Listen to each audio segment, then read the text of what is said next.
For today's video, samahan niyo ako to get ready at isi-share ko sa inyo kung ano yung mga bagay na ginagawa ko before our worship service. Dumarating kami sa church ng 8:30 a.m. At dito, chine-check natin yung computer, yung lyrics, the sounds, the light, the microphones, the batteries, the harmonies.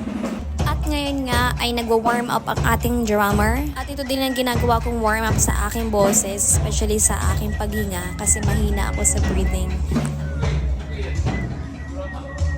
So this is what I do from the beginning of the song hanggang sa matapos tong kanta. Sumisipol lang talaga ako para i-improve yung breathing ko. Ilang minuto na lang magsisimula ng worship service. So ito na, ready na ang aking anak na si Jaja, pati ang kanyang outfit at ang kanyang pa-ponytail na flower.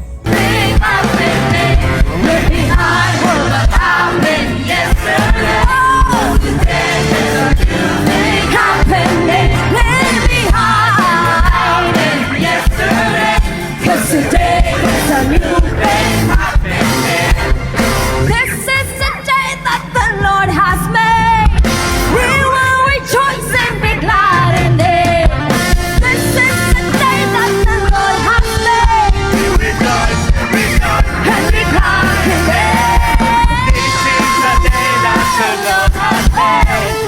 We will rejoice and be glad in it. This is the day that the Lord has made. Rejoice, we rejoice, and be glad in it. We rejoice, we rejoice, and be glad. One more time. We rejoice, and be glad in it. Ayan na nga, natapos na ang ating Sunday service at ito na po ang aming itsura matapos po ang lahat-lahat.